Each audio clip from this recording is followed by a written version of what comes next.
મોરબીના દરબારગઢ ચોકમાં ક્રાંતિ સભા યોજી આજથી કોંગ્રેસની ન્યાય યાત્રાની શરૂઆત થઈ છે, જે ગુજરાતના 5 જિલ્લા મોરબી, રાજકોટ, સુરેન્દ્રનગર, અમદાવાદ અને ગાંધીનગરમાંથી પસાર થઈને 300 કિમીનો પ્રવાસ ખેડશે।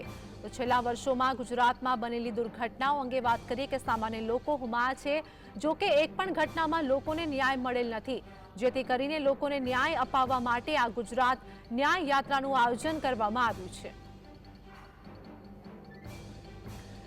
તો મોરબીથી ટંકારા સુધી ગાંધીનગર જઈને આ યાત્રા સમાપ્ત થશે। પીડિત પરિવારો અને કોંગ્રેસના આગેવાનો ન્યાય યાત્રામાં સામેલ થવાના છે। મોરબીથી કોંગ્રેસની ન્યાય યાત્રાની શરૂઆત થઈ ચૂકી છે અને આ સાથે જ આ ન્યાય યાત્રાની અંદર અનેક લોકો હાજર છે। ગાંધીનગર સુધી કોંગ્રેસની આ ન્યાય યાત્રાનું આયોજન કરવામાં આવ્યું છે, જેમાં ગુજરાતમાં બનેલી દુર્ઘટનાઓ અંગે આ ન્યાય યાત્રાનું આયોજન કરવામાં આવ્યું છે।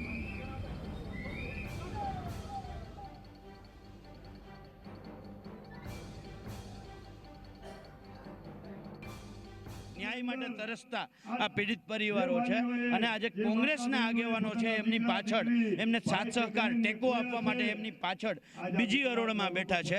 આ વાત જે છે એ કોંગ્રેસ લડતા લોકો માટે, જાગૃત લોકો માટે, પ્રબુદ્ધ લોકો માટે, જેમને એવું લાગે છે કે આ ભ્રષ્ટ સિસ્ટમ સામે લડવું જોઈએ, એમને કોંગ્રેસ પક્ષ વિરોધ પક્ષ તરીકે સાથ સહકાર આપવા માટે, ટેકો આપવા માટે તૈયાર છે। આ લડાઈ છે આ પહેલી હરોળમાં બેઠેલા પીડિત પરિવારોની લડાઈ છે। ગુજરાત કોંગ્રેસ દ્વારા મોરબી દુર્ઘટનાના પીડિત પરિવારો હોય, રાજકોટના પીડિત પરિવારો હોય, વડોદરા કે સુરતની દુર્ઘટનાના પીડિત પરિવારો હોય, આ તમામ લોકો માટે ન્યાયની માંગણી લઈને એમની દર્દ છે, એમની પીડા છે, એમનો જે અન્યાય થઈ રહ્યો છે એને વાચા આપવા માટે, એના ન્યાય માટે આ ન્યાય યાત્રાની શરૂઆત કરવામાં આવી છે। પહેલા તબક્કામાં મોરબીથી શરૂઆત કરીને રાજકોટ અને ગાંધીનગર સુધી આ ન્યાય યાત્રા પહોંચશે। વિધાનસભાનું સત્ર મળી રહ્યું છે ત્યારે આ તમામ લોકોની લાગણી, વેદનાને વિધાનસભામાં કોંગ્રેસ પક્ષ વાચા આપશે। તો આજે પ્રથમ દિવસે 27 કિલોમીટરની આ ન્યાય યાત્રાનું આયોજન કરવામાં આવ્યું છે। મોરબીથી આ ન્યાય યાત્રા શરૂ થઈ છે, જેનું સમાપન ગાંધીનગર ખાતે થશે। પીડિત પરિવારો અને કોંગ્રેસના અનેક નેતાઓ પણ આ ન્યાય યાત્રામાં જોડાયા છે। ગુજરાતમાં બનેલી અનેક દુર્ઘટનાઓ અંગે વાત કરીએ કે હજુ સુધી પીડિત પરિવારોને ન્યાય નથી મળ્યો, અનેક લોકોના જીવ હોમાયા છે, છતાં પણ આ ઘટનાઓ અંગે વાત કરીએ કે હજુ પણ આ લોકોને ન્યાય નથી મળ્યો અને આ જ કારણે ન્યાય યાત્રાનું આયોજન કરવામાં આવ્યું છે। ન્યાય યાત્રાની વાત કરીએ કે મોરબી, ટંકારા, રતનપર, લેડી, કુવાડવા અને ચોટીલા, ડોડિયાથી થઈને મોડી, સુરેન્દ્રનગરથી થઈને લખતર સુધી આ ન્યાય યાત્રા જશે અને આ બાદ છારત થઈને સીધી ન્યાય યાત્રાની વાત કરીએ કે તે બાદ શાંતિપુરમાં અને તે બાદ ચાંદખેડાથી સીધી ગાંધીનગરમાં ન્યાય યાત્રાનું સમાપન થશે।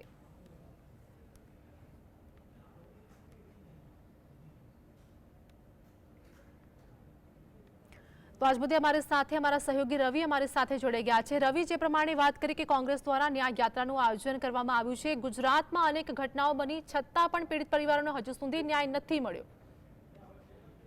બિલકુલ થી જે પ્રકારે વાત કરીએ તો જે ન્યાય યાત્રા છે તે મોરબીથી શરૂ કરી છે। જે પ્રકારે કોંગ્રેસ દ્વારા પ્રથમ તબક્કાની જે ન્યાય યાત્રા છે તે મોરબીથી શરૂ કરી અને ગાંધીનગર સુધી લઈ જવામાં આવશે।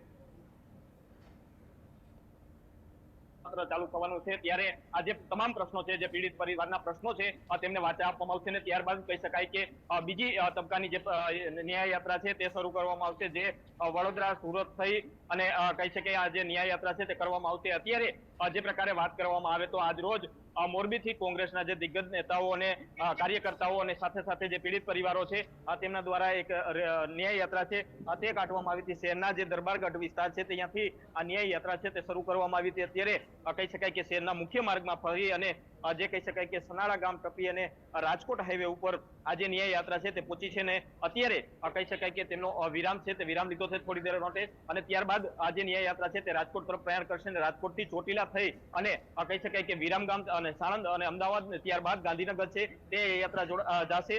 અત્યારે જે પ્રકારે કહી શકાય કે જે કોંગ્રેસના નેતાઓ છે, જિગ્નેશ મેવાડી, કહી શકાય કે જેમીબેન ઠુમર સહિતના જે નેતાઓ છે, અમિત ચાવડા, આ તમામ નેતાઓ છે તે આ ન્યાય યાત્રાની અંદર જોડાણ છે। જે પીડિત પરિવારો છે, જે ઝુલતા પુલની દુર્ઘટના હોય કે પછી રાજકોટ ટીઆરપી ગેમ ઝોન હોય, હરણી બોટકાંડ હોય, આ તમામ જે પરિવારો છે તેમને સાથે રાખીને જે ન્યાય યાત્રા છે તે કરવામાં આવશે। ખાસ જે પ્રકારે કહી શકાય કે આ ન્યાય યાત્રાની અંદર એક જે કુંભ છે તે રાખવામાં આવ્યો છે, જેમાં ફરિયાદ છે તે નાખવામાં આવશે. ત્યારબાદ કહી શકાય કે આજે અંદર જે ભ્રષ્ટાચારનો જે કહી શકાય કે માટલું છે તે રાખવામાં આવ્યું છે, અને સાથે સાથે કહી શકાય કે તમામ લોકો છે તે પીડિત પરિવારો આમાં જોડાઈ રહ્યા છે, અને તેમની એક જ માંગ છે કે જે પ્રકારે ફાસ્ટ કોર્ટની અંદર આ કેસ ચલાવવામાં આવે, સીબીઆઈ ને તપાસ સોંપવામાં આવે, આવી જે માંગો છે તે માંગો સાથે અત્યારે ન્યાય યાત્રા છે તે મોરબીથી નીકળી છે. જી રવિ, અમારી સાથે જોડાવા બદલ, સમગ્ર માહિતી બદલ આપનો આભાર.